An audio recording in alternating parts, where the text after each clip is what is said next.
আসসালামু আলাইকুম বন্ধুরা, কেমন আছেন আপনারা? আশা করি আপনারা প্রত্যেকে খুব ভালো আছেন। তো কিছুদিন হলো আমি একদমই ভিডিও আপনাদের কাছে নিয়ে আসতে পারিনি।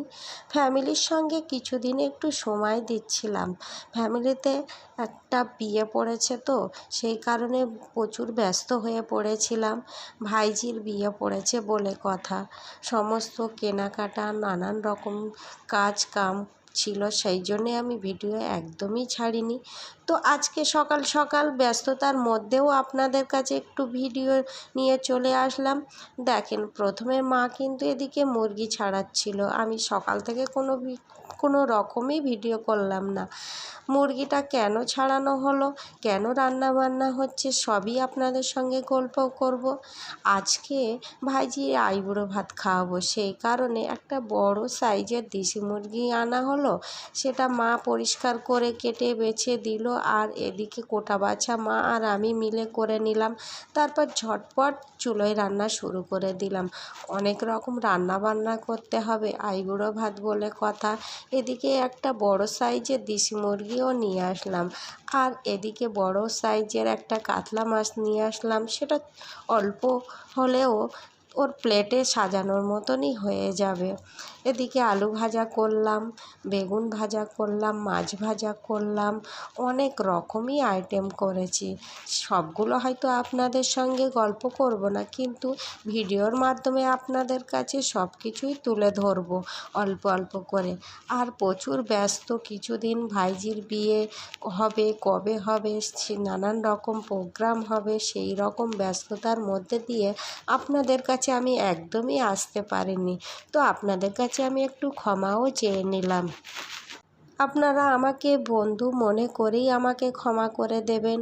আমি জানি আপনাদের প্রতি আমার বিশ্বাস ও ভালোবাসা অনেক আছে, অনেকেই কিন্তু আমাকে খুবই ভালোবাসে দেখেছি। তো দেখেন, এদিকে আপনাদের সঙ্গে গল্প করতে করতে আমার রান্না বান্না প্রায় হয়েই আসলো, শুধুমাত্র ভাতটা রান্না করতে বাকি আছে। আর এই যে পনির ভাজছি, ভাইজি কিন্তু পনির পোলাও খেতে প্রচণ্ড ভালোবাসে, তাই আজকে ওর জন্যে বানাবো পনির পোলাও।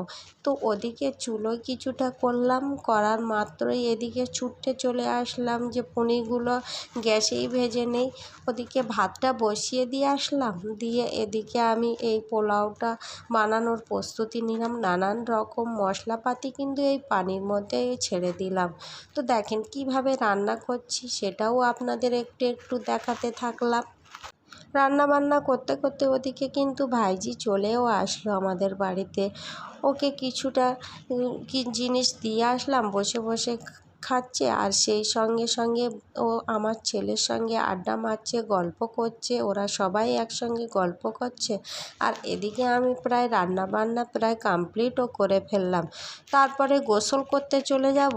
গোসল করে এসে মাত্রই আমি প্লেটটা সুন্দরভাবে ওর জন্যে সাজাবো। সেই সঙ্গে অনেকেই হয়তো খাবে, কিন্তু ওর প্লেট তো, ওর আইবুড়ো ভাত বলে কথা, সুন্দরভাবে তো সাজাতেই হবে আমাকে। আর বাড়িতে বিয়ে পড়লে মানে কত আনন্দ, কত হইচই হয়, সেটা তো আপনাদেরকে আমি বলে বোঝাতে পারবো না। আমাদের বাড়ির বিয়ে এ সম্পূর্ণ আলাদা ধরনের, খুব আনন্দ করি আমরা, হইচই করি, মজা করি সবাই একসঙ্গে। কে শাশুড়ি মা, কে মেয়ে, একদমই কিন্তু বোঝা যায় না। তো আপনাদের প্রত্যেক দিনই আমি আপডেট দিতে থাকবো যে আমাদের বিয়েবাড়ি কেমনভাবে কাটালাম। তো দেখেন, এদিকে প্লেটটাও সাজিয়ে ফেললাম। প্রথমে মা ওকে আইবুড়ো ভাত খাওয়াবে, তারপরে আমি দেব, তারপর আমার ছেলে, একে একে প্রত্যেকেই দেব। সুন্দরভাবে প্লেটটা সাজিয়েছিলাম।